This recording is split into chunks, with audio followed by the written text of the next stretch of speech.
dami ng weeds. Once na matuyo na siya, yung pwede mong hipanan.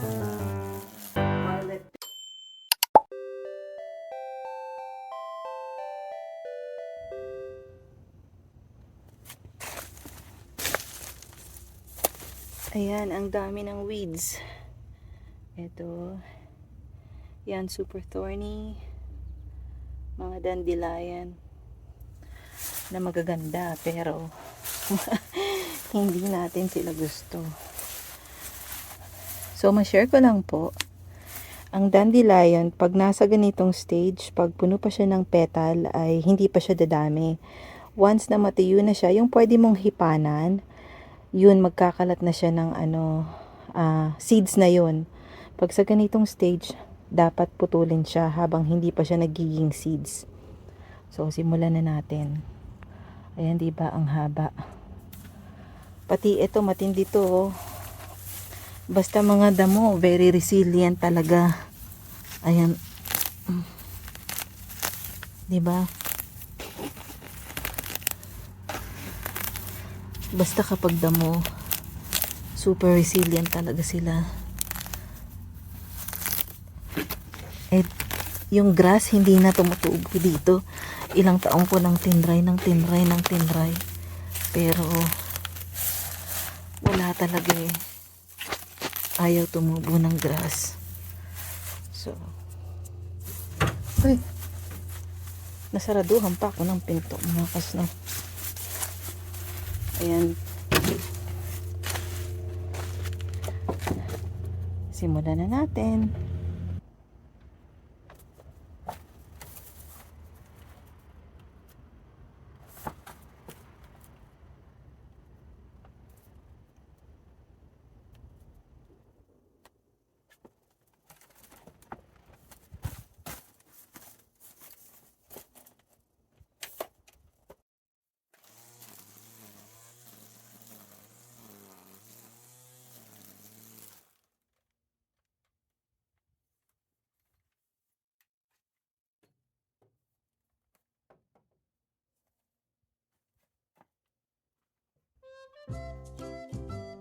Hello mga kasno! Good morning! Kamusta na po kayong lahat? At sana ay nasa mabuti po kayong kalagayan.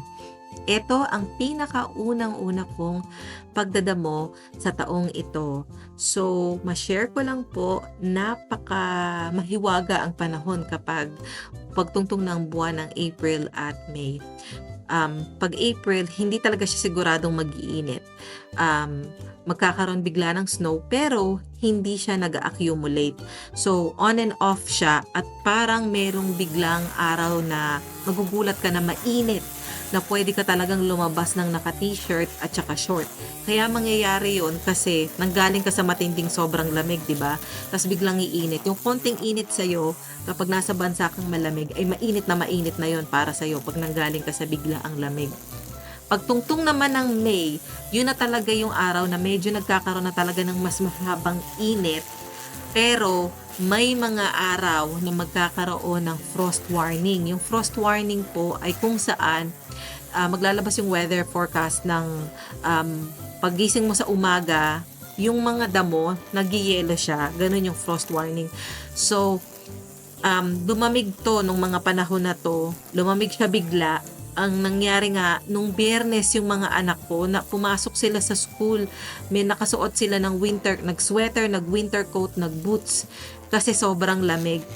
Isa pa po, ma-share ko dito, kapag ka, di ba sobrang lamig, at biglang straight isang linggo nag-init, kayang-kaya niya magpadamo ng sobrang grabing bilis. Etong mga damo po na pinakita ko sa inyo ay super resilient talaga siya. Napaka-resilient niya na ginawa ko na lahat. Ilang taon na kaming nakatira dito. Toddler pa lang po yung mga anak ko. Pinagtulungan na namin itong mag-asawa taon-taon na lang hanggang sa dumating na yung point na ayaw ko na siyang bungkalin isa-isa.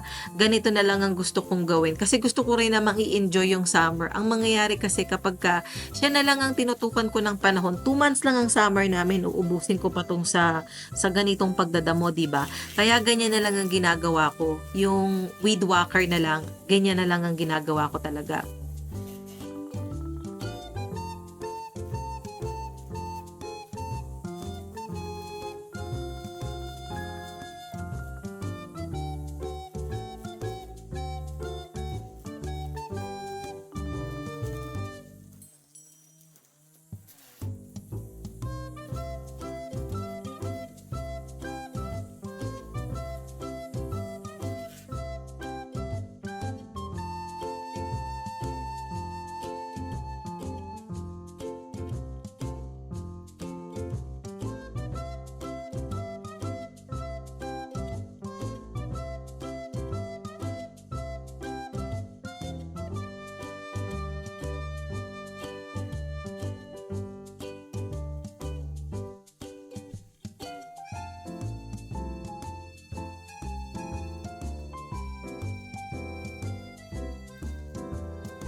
Ito pong nakita niyong ginagamit ko ay battery operated siya. Meron kaming isa pang pantabas ng damo. Yun naman, kapag ka nirolyo mo siya, nagtatabas siya ng damo. Hindi siya battery operated, hindi rin siya disaksak. Yung pinaka ano niya, minsan po gagamitin ko para makita nyo. Ayoko lang siyang ginagamit kasi mabigat. Tapos hindi niya makuha yung pinakasulok na sulok, yung mga tabi ng pader, tabi ng fence. Kasi etong ginagamit ko, nakukuha niya. At bakit ba dumami ng ganito yung damo? So, isa mga dahilanin nga po, konting init lang dito, napakabilis niyang magpadami ng damo, konting init lang. At hindi lang yun, meron po kasi akong hinaharap na allergy. Actually, nung mga panahon na to, masama na talaga yung allergy ko. Ayaw ako ng asawa ko na magganito, kaso naawa naman ako sa kanya kasi pagod na siya sa trabaho, magaganito pa ba siya? Kaya ganun na lang ang ginawa ko, nagsuot ako ng sunglasses tapos nag-face mask ako. Yung face mask na ginamit ko, para sa mga anak ko siya, masyadong maliit, hindi ko mahanap yung malaking face mask. So, pagkatapos po nito, pag ako ay nagdadamo, pagkatapos, kailangan ko talaga yung damit ko, labahan ko siya agad para kung ano man yung mga pollen na dumikit ay mawala agad. Pero hindi ko pwedeng isampay yung damit ko sa labas, kailangan sa loob. Kasi pag ang damit ko ay sinampay ko sa labas, mag-a-attract siya ng pollen. Ito pong jumpsuit na to, jumper, siya talaga yung uniform ko sa pag-garden. Yan, may uniform tayo, yes. Tapos nagsalamin ako, tapos yun nga, face mask. So, ganito lagi ang attire kapag ka nag-garden. Gustong-gusto ko rin talaga yung nagaganito. Kasi, puro na lang ako pagpapala ng yelo, di ba, kapag winter. Ito naman, saglit ko lang siyang gagawin. Nasa 2 months lang, ganun. At pagkatapos ito, yelo na naman. So, kapag may mga dandelion po kayo sa bakod, huwag niyong hintaying mamuti. Pag namuti na siya, yung pwede nang hipanan, buto na siya. Lalo na siyang dadami ng bonggang-bongga.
Pagkatapos nito, masakit talaga yung braso ko. Alin ang mas masakit? Mag-wall climbing o ang magdamo? Hindi ko alam. Parang parehas lang.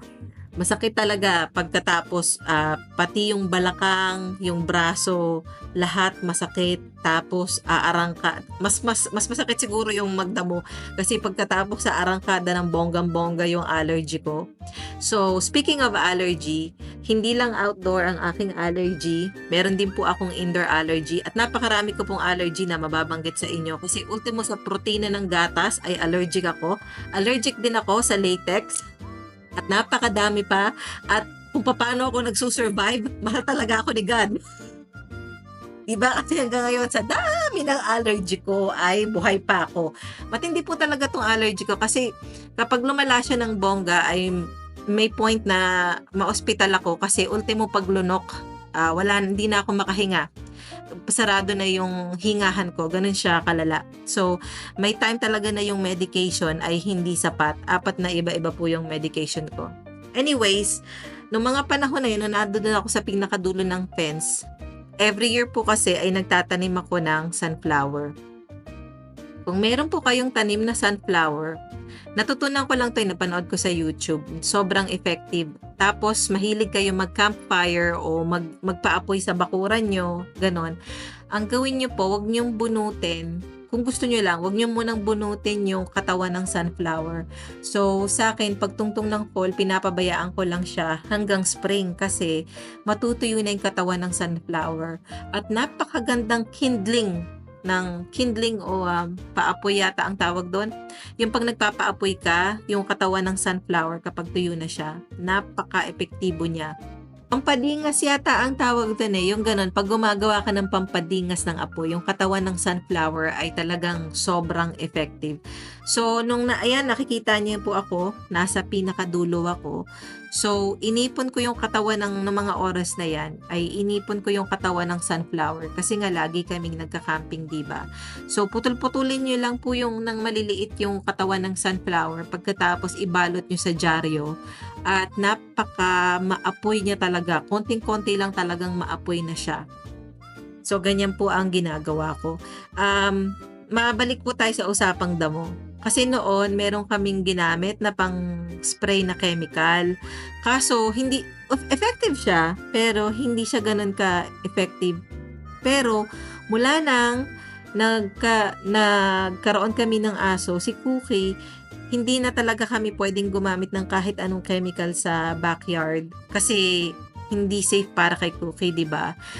Ultimo nga yung yung mga fertilizer, yung dapat ang gagamitin ko yung halimbawa mga bone meal, gano'n na lang para kung kutkutin ni Cookie, okay lang na makutkot niya kasi natural naman yung bone meal.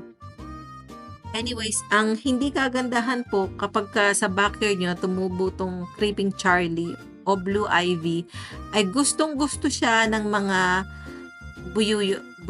bubuyog o kaya yung mga wasp. Gustong-gusto siya. So, ang kapag meron ka nito sa backyard mo, ang dami mo na agad na wasp o bee. Ang dami na agad sa backyard mo. Kaya, nabunot ko sana to ng maaga o kung hindi lang talaga, napakahirap po kasi talaga ng mabuhay ng may allergy. Lalo na sa mga oras na hindi ka na talaga makahinga, magtatago ka na lang sa bahay mo. Ganon. Kaya, at least kahit papaano ay nabawas-bawasan na siya. Kaya, sa akin lang po sa opinion ko lang, siguro kung may nakikita kayong kapitbahay na, yung parang ganito, yung side ng hindi naman siguro sila tinatamad na tamad. May mga dahilan din, 'di ba? Yung iba siguro pagod na sa trabaho. Yung iba naman siguro may mga nararamdaman din katulad ko na hindi naman sa tinatamad, na may dahilan lang talaga kaya hindi agad-agad nagagawa. So, palusot. Pero hindi, seryoso po ako. 'Di ba? Kasi minsan madadaanan natin, 'di ba? Makikita natin kapag summer, ang taas na ng 'di ba? Ang taas na ng weed ng kapitbahay mo. Although hindi siya magandang tignan kasi parang sa isang neighborhood, ang ganda tignan kapag lahat ng sunod-sunod, kapag lahat ang gaganda ng 'di ba? Ng damo. Tapos sa'yo hindi maganda, 'di ba? Parang hindi siya nakaka-add up ng beauty sa neighborhood mo. So, baka yung tao na yun, may dahilan, may sakit, o sobrang busy na talaga sa trabaho na hindi na rin kaya, di ba? Wala lang po, na-share ko lang.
At ma-share ko po, alam niyo ba, ang gardening ay isa sa mga nakakapag-lift ng mood ko.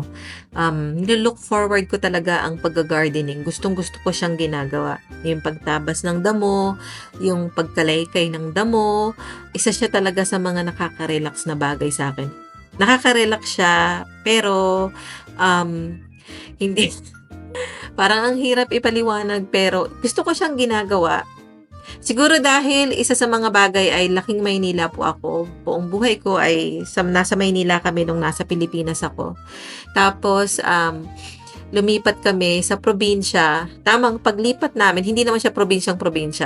Pero tamang probinsya lang siya. Paglipat namin ay umalis na rin ako ng Pilipinas. So, hindi ko siya ganun ka na-enjoy. Ito nga, nung dumating ako dito, natutuwa ako kasi yung mga hindi ko noon nakikita sa Pilipinas na malawak na taniman, mga silo, yung mga ganyan, mga baka sa gilid, kapag nagda-drive ka, country driving, yung mga ganyan. Dito nakikita ko siya, sobrang na-enjoy ko po talaga siya. Itong pagdadamo na to, kahit ipag-cause siya ng allergy ko, ay nai-enjoy ko talaga siya. So, speaking of allergy, usapang allergy pa rin tayo, di ba? Kasi allergy season. Na-test po ako sa allergy. So, 2 times different year, na-test ako kasi parang dumadami na siya. Isa sa po sa mga allergy ko ay damo. Tama po ang narinig nyo. Damo. Kaya na pagka may naririnig akong yung lawnmower, kapag gumagana na siya, hindi ako pwedeng lumabas. Kasi yun yung pinaka-time na talaga kung saan yung pollen ay talagang sumasabog na talaga kapag may gumagamit ng lawnmower. Kung ako naman ang magdamo, kailangan ko siguraduhin na walang nagdadamo sa labas at pagkatapos ay maliligo ako agad-agad pagkatapos. Yun. So, sa mga hindi pa po nakakapag-test sa allergy, isi-share ko na rin ano ba ang ginagawa kapag allergy testing. So, alam niyo ba, masabi ko rin, ang tagal dito bago ka makakuha ng spot. Naku, inabot ako ng 1 year bago ako nakakuha ng spot. 1 year ako bago nakapag-allergy testing. Ganon katagal. So, ang mangyayari, merong parang may test tube tapos yung karayom nando doon, sunod-sunod sila. Tapos itutusok sa katawan mo. Kung ano yung magpula, yun yung mag-allergy sa'yo. Tapos, buong maghapon, mangangati ka. Yun. So, 2 times po akong na ganon. Isa sa mga allergy ko ay damo. Di ba napakahirap mabuhay dahil kapag summer, kahit saan ka magpunta ay may damo. At allergic ka sa damo. Diyos ko po. Tapos, allergic din ako sa lahat ng native Canadian trees. So, lahat. Nalilibutan kami ng maple tree, allergic ako sa kanya. Oak tree, allergic ako din sa kanya. Ash, isipin niyo na lahat ng native Canadian trees sa buong neighborhood namin, meron siya nun. Yon. Tapos, ragweed, tumutubo din siya sa neighborhood namin, ragweed. Ay. So, okay lang kasi kahit naman ganoon, ang daming nating blessings, 'di ba? Ganun talaga sa buhay. May mga bagay na dapat talaga ganun eh. Siguro nagpapaano lang siya yung ano bang tawag doon, yung nagpapapantay ng buhay. Hindi lahat magiging perfect, 'di ba? So, at least kahit may allergy ako, maraming magagandang bagay ang nangyayari sa aking buhay, 'di ba? At least kahit may allergy ako, pag sinusumpong ako, mas marami ang nasa bahay. Hindi ko kailangang magpunta ng ospital na maging sobrang lala talaga siya. So, ganyan. Ganun na lang ang siguro ang maganda nating isipin kapag although wini-wish naman natin na sana wala tayong nararamdaman sa buhay, di ba? Pero siguro, para sa akin na lang, yung opinion ko na lang kasi kapag napakadami mong sakit talaga, hindi lang naman kasi allergy ang hinaharap ko. Para sa mga katulad ko rin na may sakit, yun, gaganda rin ang sitwasyon natin, di ba? Hindi naman sa lahat ng panahon ganito. Kaya sa akin, kapag nakalabas ako ng bahay, sobrang big deal na sa akin yun. Talagang pinagpapasalamat ko na siya. Kasi kapag nakalabas ka ng bahay mo, ibig sabihin, okay ka, di ba? Healthy ka, wala ka sa ospital. Yun yung pinakamalaki talagang pinagpapasalamat ko. Kapag nasa labas ako, ibig sabihin, kaya kong lumakad, lumabas. Kasi dumating din ako sa point ng buhay ko na hindi rin ako makalakad. At marami rin akong test na ginawa. Sobrang hindi niya lang po alam kung ano ang mga nangyayari sa aking kalusugan. Kaya nung nag-wall climbing ako, yes! Talagang sobrang grabing saya na sa akin yun. Kasi kapag may sa kalusugan mo, kapag may pinagdadaanan kang sunod-sunod, hindi malayo na magkaroon ka ng depression. Kasi gusto mong tatanungin mo para nung tulad po ng sumobra na talaga sa yung kalusugan ko na sunod-sunod na lang. Pagising ko sa umaga, wini-wish ko, gusto kong maging katulad nung tao na, pagtitingin ako sa bintana, gusto kong maging katulad niya, na makakapaglakad ako sa labas na okay lang ako. Yung ganon. Wini-wish ko yun na okay lang ako, gusto kong makapaglakad sa labas katulad niya.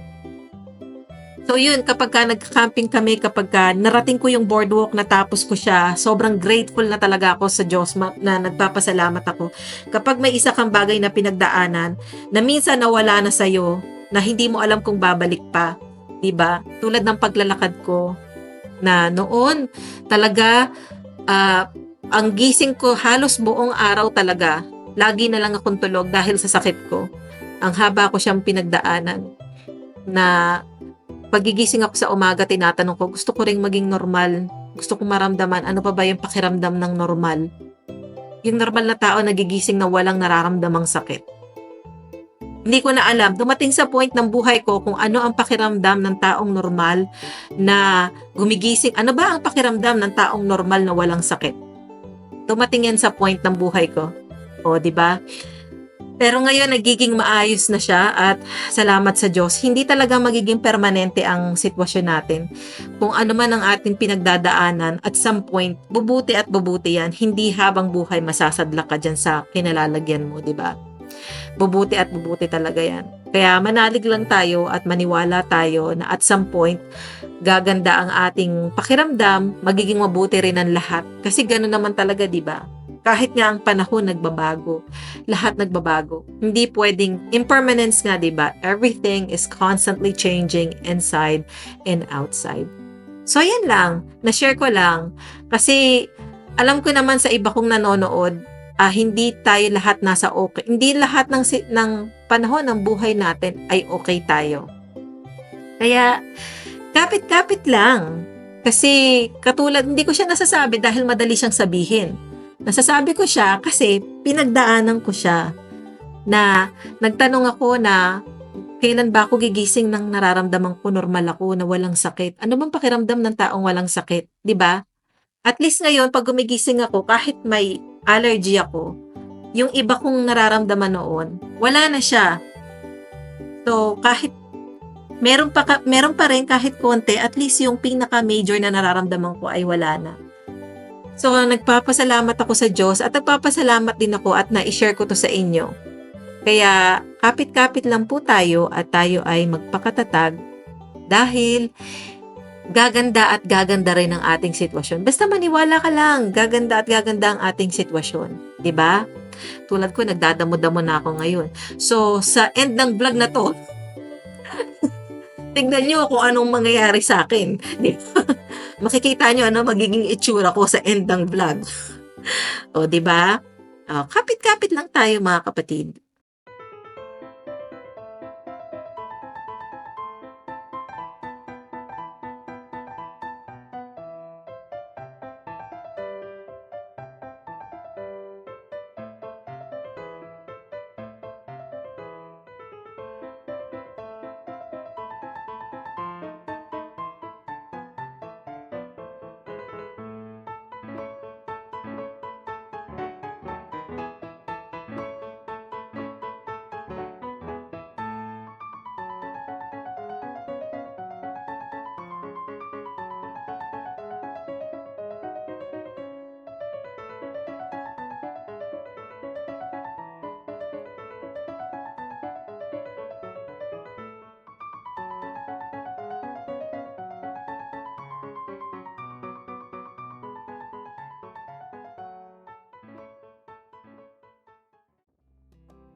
super tasty. What is it? It's super tasty. Everyone have different flavor? Yeah, mine's No. strawberry. And what she have? Taro. Oh, you lost your card. No, it's okay. Punta tayo ngayon sa Food Basic at saka sa meat shop. So, ang mga nabili natin sa Food Basic ay hindi ko na na-vlog. Namamaga po yung mukha ko. In person, pag nakita nyo, may mga pula-pula siya. Actually, hindi na siya ganun kamaga. Pero maga pa rin siya dahil ako ay may allergy. Ang favorite natin, Moose Tracks. Try nyo. Kung hindi nyo pa po na-try, i-try nyo. Napakasarap. Pierogi. Napakasarap na pambaon ng mga bata. Tignan nyo yan. Tapos, peas.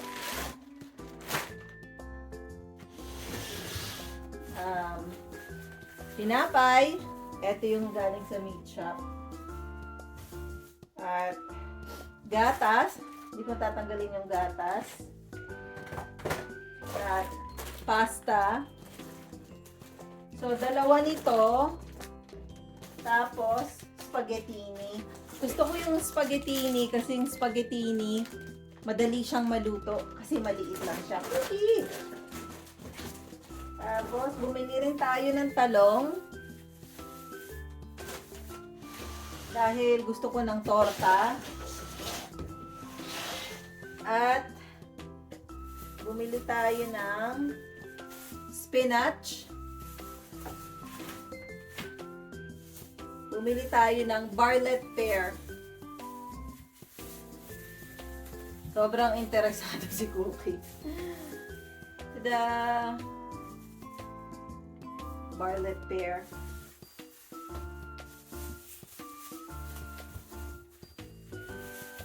At mangga. Itatry kong itanim to. Last year nakapagpatubo ako eh. Gabi.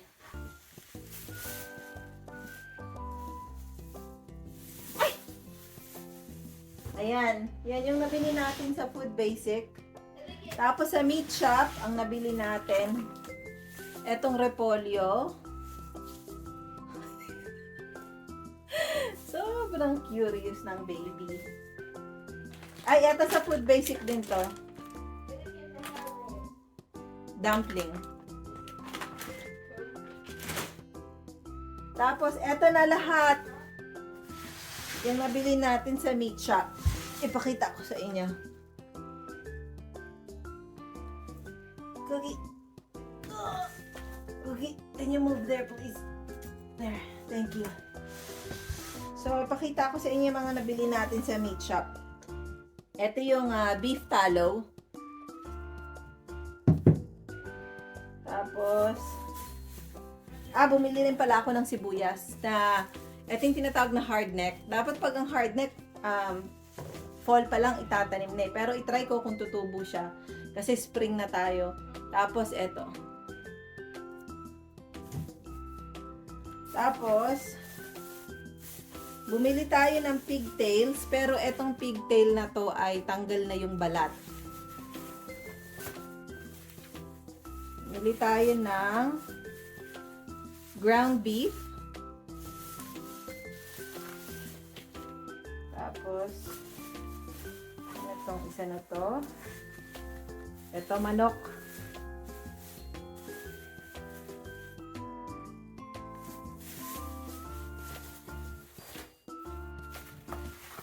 Ano to?